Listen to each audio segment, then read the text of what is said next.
नमस्कार दोस्तों, आप देख रहे हैं डाक गली यूट्यूब चैनल। आज की कहानी में आगे बढ़ने से पहले खौफनाक और डरावनी कहानियां सुनने के लिए चैनल को अभी सब्सक्राइब करें। आज की कहानी में भेजी है गोपाल जी ने।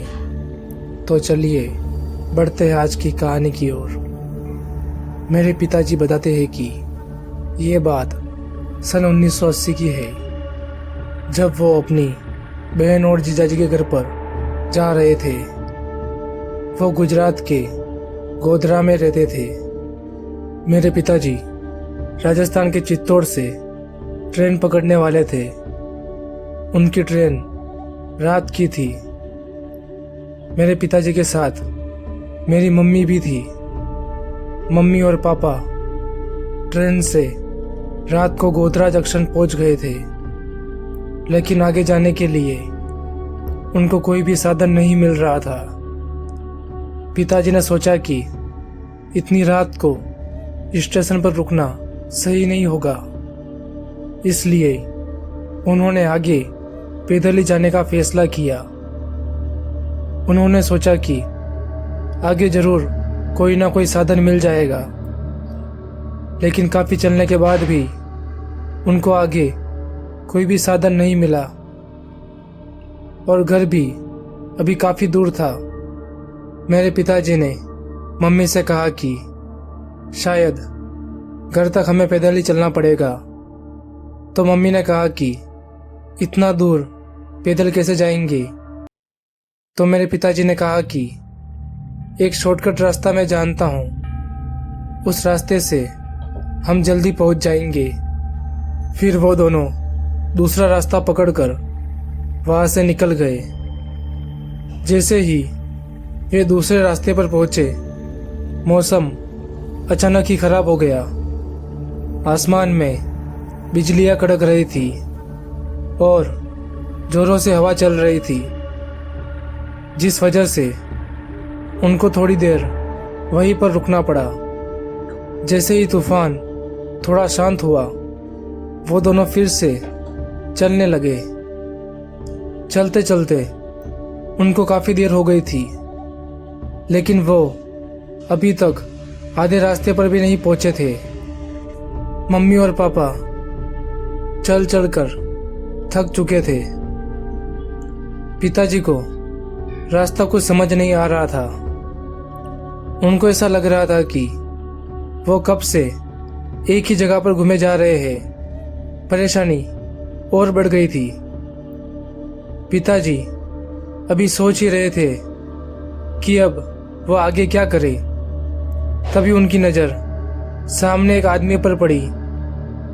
वो आदमी काफ़ी लंबा चौड़ा था और उस आदमी ने सफ़ेद कपड़े पहने हुए थे।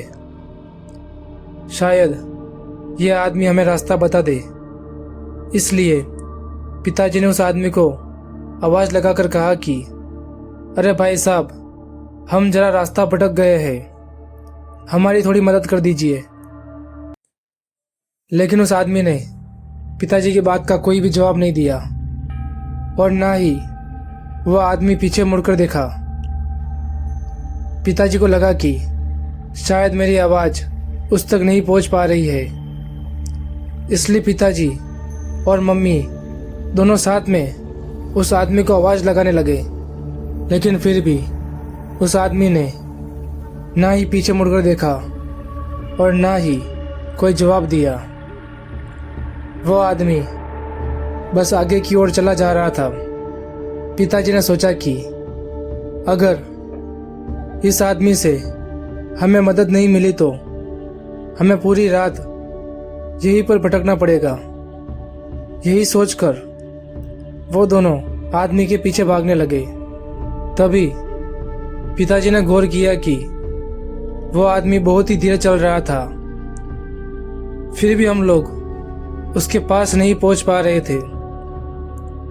तभी पिताजी को खतरे का अंदेशा हो गया और वो दोनों वहीं पर रुक गए और एक बड़े पेड़ के पीछे जाकर छुप गए। पूरी रात वो दोनों वहीं पर छुपे रहे और वो आदमी पूरी रात वहीं पर घूमता रहा। जैसे ही सुबह हुई, उन लोगों को आगे का रास्ता मिल गया। आगे जाकर गांव वालों ने बताया कि वो कोई आदमी नहीं था, बल्कि एक छलावा था जो ऐसे ही राहगीरों को परेशान करता है और अपनी मंजिल से भटका देता है। वो तो अच्छा हुआ कि तुम लोग उसके पीछे पीछे नहीं गए, वरना वो तुमको ऐसी जगह लेकर चला जाता कि तुमको पता भी नहीं चलता।